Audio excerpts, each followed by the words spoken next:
Hello les amis, j'espère que vous allez bien. Bienvenue dans un nouvel épisode de mon podcast À cœur ouvert. Aujourd'hui, on va parler des relations.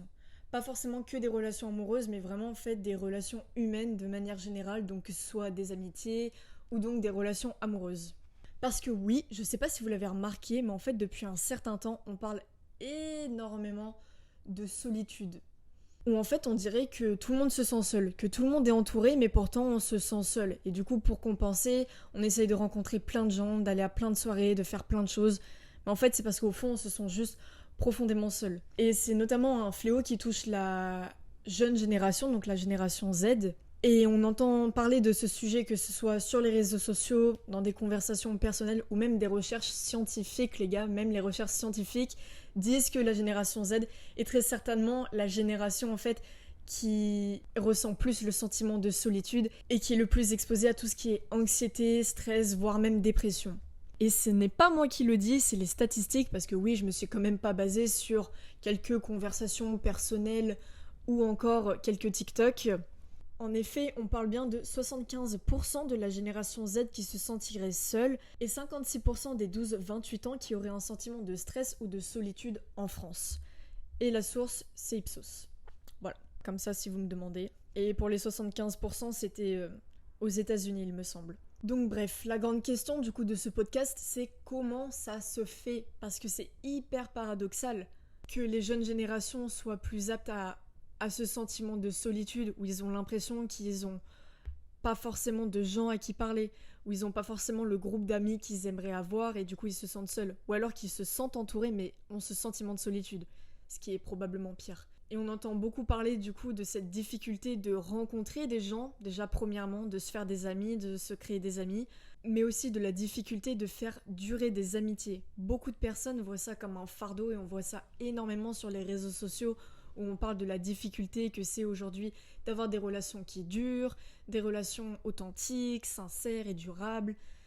Et je parlais de paradoxalité parce que on est la génération la plus seule alors qu'on est censé être à l'ère la plus connectée. Forcément, on parle de ça par rapport à Internet et les réseaux sociaux et on sait très bien que ça fait pas tout, mais c'est quand même très bizarre qu'on est censé être beaucoup plus connecté aux gens parce que c'est beaucoup plus facile de discuter avec eux et de discuter avec n'importe qui dans tout le globe.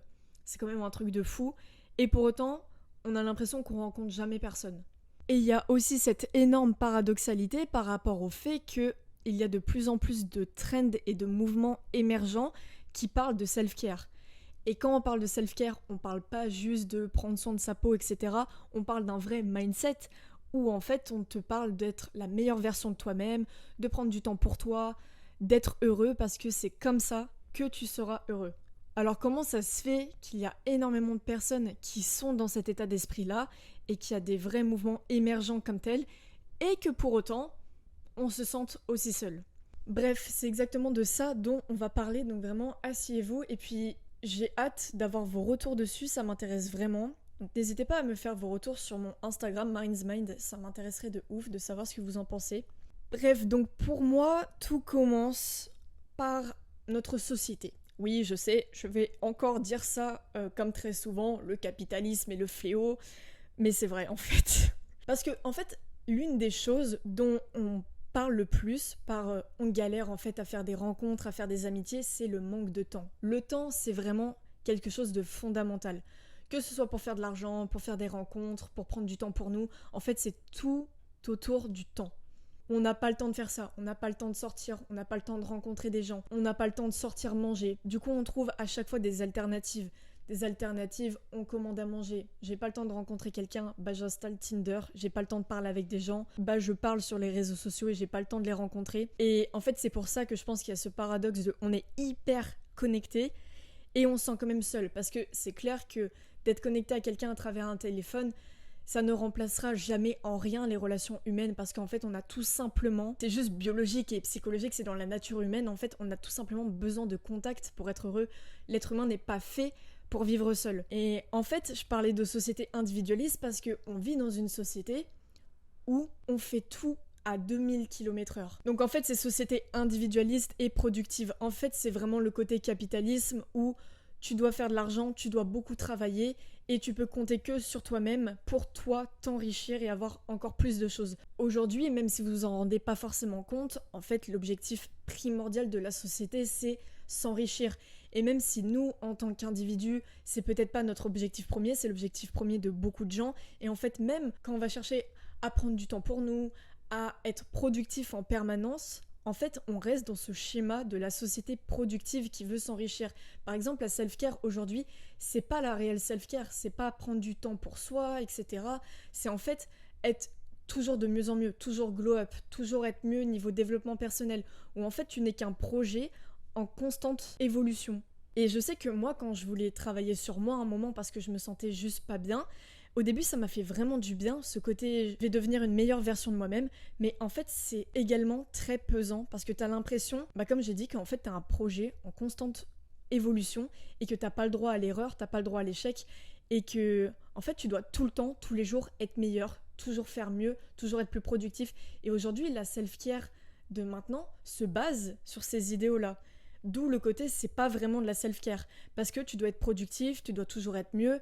Et aussi, on te vend un truc de tu pourras toujours être mieux que par toi-même. En étant seul, en éloignant les gens de toi. Et je sais que dans différentes vidéos ou podcasts, j'ai dit qu'il faut prendre du temps seul pour apprendre à mieux se connaître. Et je suis complètement d'accord sur ça. Mais il y a une très grande différence entre prendre du temps pour soi, pour justement apprendre à se connaître, vs éloigner tout le monde de sa vie pour être parfaitement seul et être dans ce truc de la réussite permanente. Aujourd'hui, tu vas pas à la muscu parce que t'aimes le sport, mais pour être mieux mentalement, pour te construire un mental d'acier, pour avoir un physique d'enfer, et voilà quoi.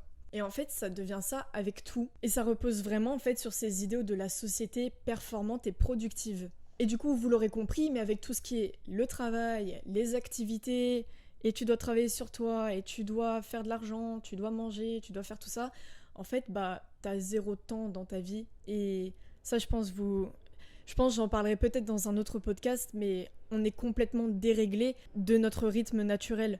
Et c'est pour ça qu'il y a plein de personnes qui compensent par exemple avec des compléments alimentaires pour dormir, pour être plus en forme, pour être moins fatigué. Enfin, bref, vous avez compris.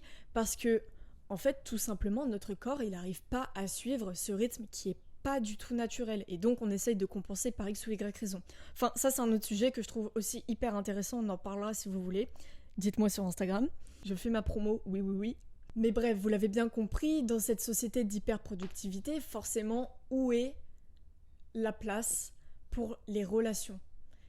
Et les relations simples, où juste tu rencontres des gens, tu passes du temps, tu fais pas de l'argent, tu fais pas quelque chose de productif, mais juste tu profites. Aujourd'hui, il n'y a plus ça. Aujourd'hui, on parle de relations qui t'apportent quelque chose. On romantise en fait cet hyper-individualisme ainsi que cette productivité. Et le self-care, même si je sais parce que moi-même en fait j'aime beaucoup les contenus self-care, t'as vraiment l'impression que tu fais quelque chose d'utile et que tu deviens quelqu'un de meilleur et que t'es encore plus performant. On croit qu'on nous vend le remède pour être mieux et du coup par conséquent, parce que si techniquement tu t'améliores, que ce soit physiquement ou mentalement, techniquement tu es plus heureux, sauf qu'en fait c'est pas le bonheur qu'on te vend. Et d'ailleurs même si vous regardez bien, à travers le self-care, on te vend un mode de vie, oui certes, mais on te vend surtout des produits. En fait, les gens qui ont accès au réel self-care, tu dois avoir plein de produits pour être esthétique comme on l'entend. Tu dois avoir le t-shirt Lululemon, je sais pas si c'est ça le nom, à 150 €, quelque chose comme ça. Tu dois avoir la paire de sneakers New Balance qui coûte une blinde. Tu dois avoir la petite gourde qui coûte super cher. Parce qu'en fait, le self-care, c'est un truc purement capitaliste et ça repose pas réellement sur comment être plus heureux. Mais ça repose vraiment sur cette idée d'acquérir des biens, de productivité permanente et d'individualisme où on s'en fout des autres, c'est juste toi qui compte et le fait que tu deviennes quelqu'un de meilleur. Et est-ce que tu deviens réellement quelqu'un de meilleur en acquérant tous ces trucs que tu vois sur internet, que ce soit pour avoir de beaux cheveux, une belle peau, des beaux vêtements, tu vas à la salle de fitness qui coûte super cher, tu dois prendre des belles photos dans un petit miroir. C'est super satisfaisant, regardez, je suis complètement d'accord avec vous, mais c'est pas du réel self-care. Et le message derrière, le capitalisme. Et ce qui en résulte également, c'est d'être seul et tu n'as pas le temps de faire des réelles rencontres. Et on voit notamment des influenceurs comme The Wizard Liz, par exemple, je sais pas si vous connaissez, qui a énormément percé parce que le message qu'elle envoie, c'est exactement ce que je viens de vous dire. Cette chose de tu dois pas baisser tes standards, il y a que toi qui compte, t'es au-dessus des autres. Et on voit vraiment une émergence de discours comme ça et d'influenceurs comme ça. Et au début, j'étais fan. Mais faut aller creuser plus loin. Et en fait, on te vend vraiment une idéologie où t'es narcissique, voire même égocentrique, où en fait t'es au-dessus de tout le monde et les autres, on s'en fout. Ce qui compte, c'est ton bonheur et comment y parvenir en étant seul et en étant bad bitch. Et on voit plein de trucs comme main character era, girl boss era, bad bitch era, self-care era, enfin bref, il y en a plein. Où en fait, ça prône vraiment le fait que tu es le roi, quoi. Tu es la reine. Et les autres ne doivent pas mess up avec toi. C'est juste toi et toi. Enfin bref, je pense que vous avez compris, mais c'est vraiment un message de c'est soi au détriment des autres. C'est normal de se prioriser. Mais je veux dire, mais au détriment des autres, de dénigrer autant les sentiments, les pensées des autres, c'est vraiment un mindset où en fait on fait les choix que par rapport à nous et on va pas réfléchir aux conséquences que ça va avoir sur les autres parce que c'est pas grave. C'est notre histoire. On est le personnage principal de notre propre film, donc les autres, on s'en fout, il y a que soi qui compte et notre développement personnel à nous. Et on voit beaucoup ce message en plus de il faut se concentrer sur soi et tu peux compter sur personne. Amuse-toi bien avec ce partenaire mais fais attention, tombe pas amoureux sinon il va te briser le cœur. Enfin vraiment cette idée d'individualisme où on peut compter sur personne d'autre, qu'on n'est jamais mieux servi par soi-même.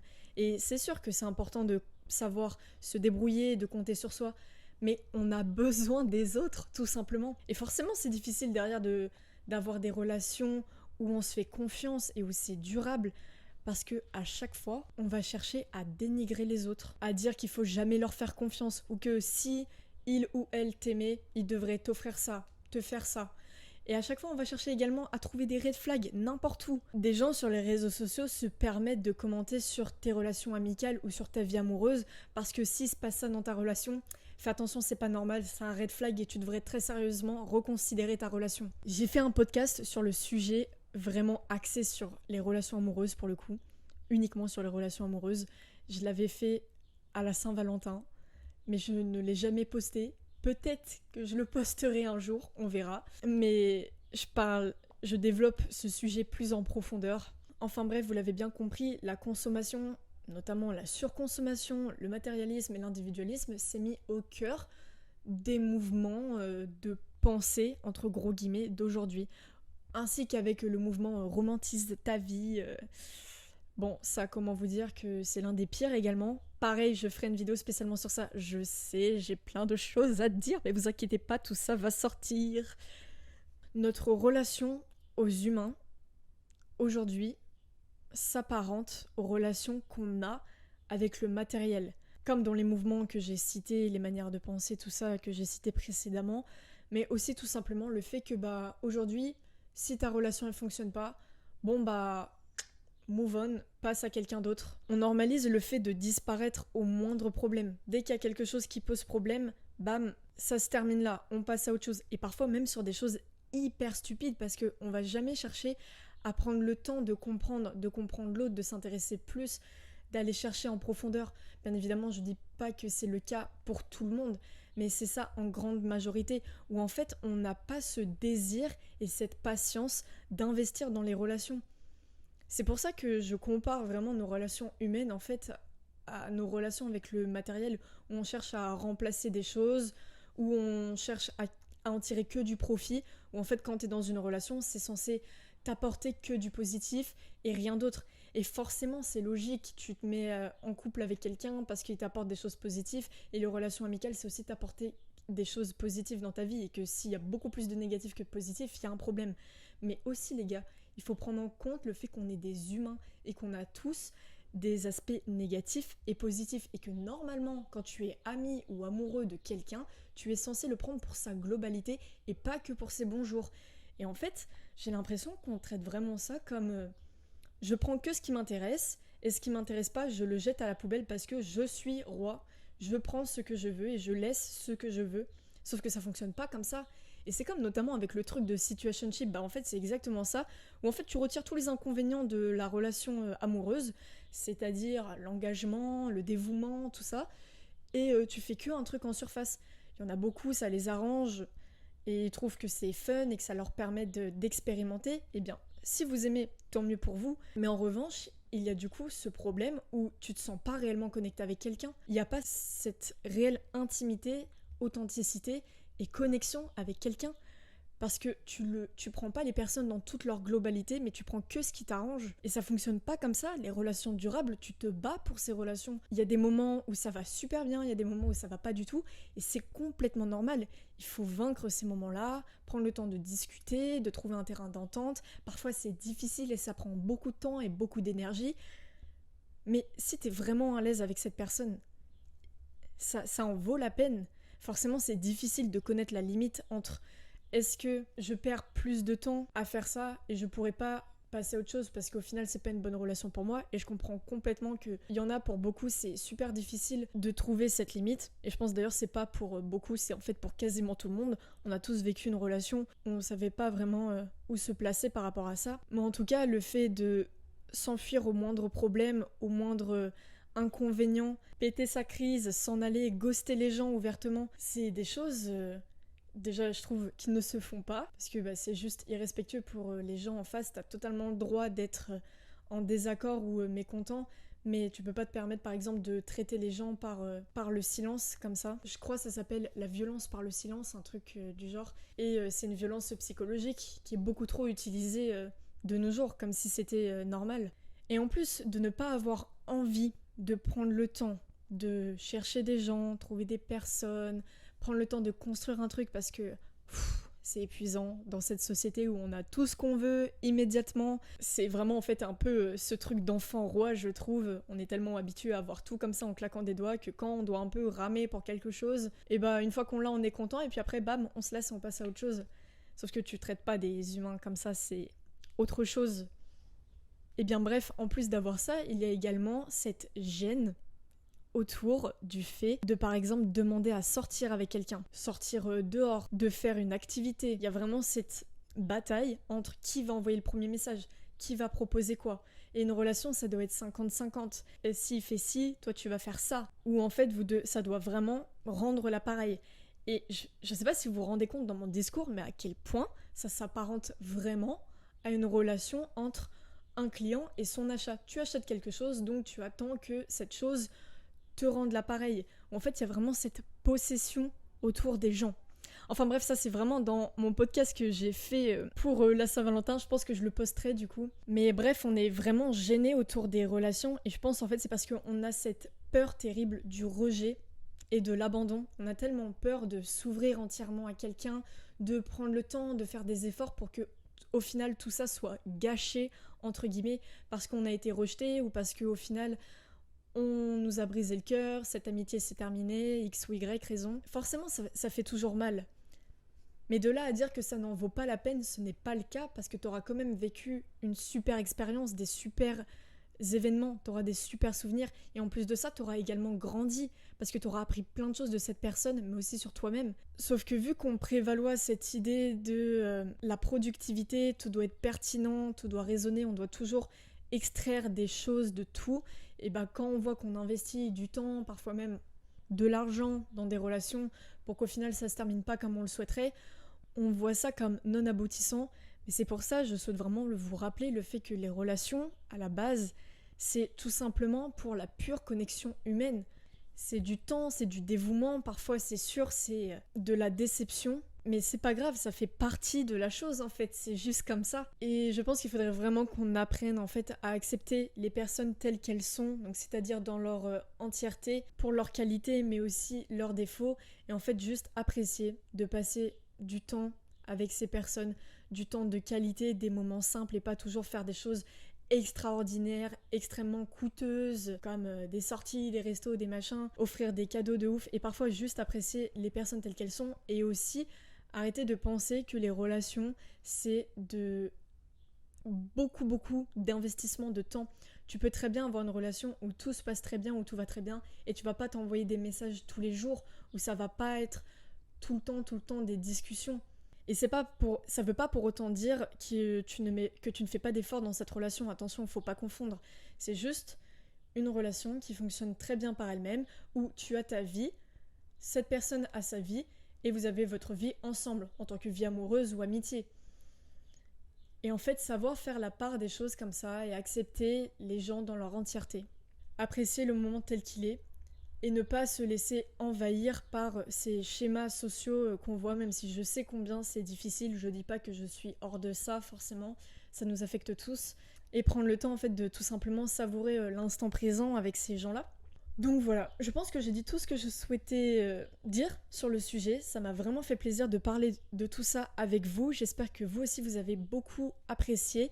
Si vous avez envie d'en débattre avec moi, je suis complètement ouverte.